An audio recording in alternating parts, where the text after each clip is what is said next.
Hi guys, and welcome to part 2 of my wardrobe audit. Now, you're not seeing things. I'm definitely not sitting in front of my wardrobe.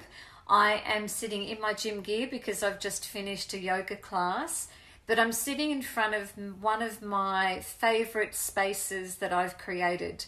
And this might resonate for you, and if it doesn't, that's okay too. But I did want to share this with you because it's something that has become really important to me. For any of you out there that are watching this and that have shared some of my journey with me, you'll know that what's really important to me and what my business focuses on is both the internal and the external. Because I don't believe that it's just about the clothing that we wear. I believe that there's just so much more to us. And I love helping people on their journey of self-discovery. It's something that I've done myself.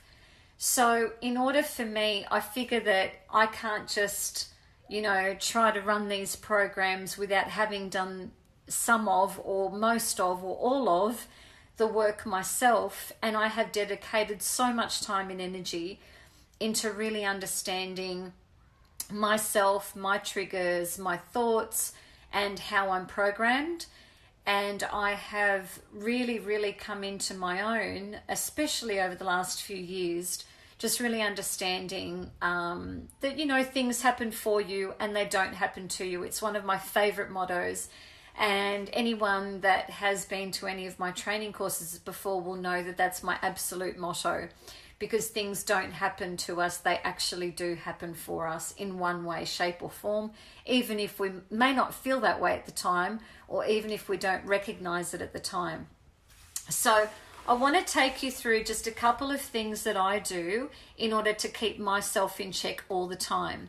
Now, keeping yourself in check means that you are just really well aware of all the things that you love to do and that bring you joy and happiness, and doing lots of that and doing as much of that as you possibly can. Now, it could be anything. It could be seeing anything that gives you joy. So it could be playing a song that you love. It could be being in the car and pumping up the music to beats that you love. It could be listening to a motivational video. It could be doing a meditation. It could be having a bath. It could be turning on a candle. Whatever your deal is, as long as you can just collect as many of those things that give you joy as possible, so that any time that you're having a really challenging day, you can refer back to those things and you can really elevate and really get yourself out of that mood. So here's some things that I use to help me keep in check every day. And I do love to do things like yoga and Pilates. I mean, though I'm not very flexible, but I love that whole silence, I suppose, and that real inward journey that yoga does give you. I think it's so important. It's so nice, especially with the breathing. I think breathing is such an important thing, or learning how to breathe properly, because that might sound silly, but learning how to breathe properly. So here's some of my tools that I wanted to share with you. I have journals, I have motivational cards, I have beautiful oils, I have candles. I've got a couple of them actually. I've got a massive one down here. This is so beautiful. It's my citrus one. I had one before and I restocked recently. It's massive. It takes forever to burn, which is wonderful. And then, of course, my diffuser with my oils down here. Now, let me take you through. What I think is really important is the reason I've got 2 journals. This is just literally my brainstorm, writing things down that have happened during the day, and maybe actually even putting a bit of a positive spin on them, thinking about how they can help me in the future. So that's important. This journal I love. This is part evidence journal and part self-help book. So everything that I write in here is all about the journey that I've been on. So example, what's going on? Do I have an ailment in my body? What's happened? Do I have a trigger? And if I do have that, where do I feel it in my body?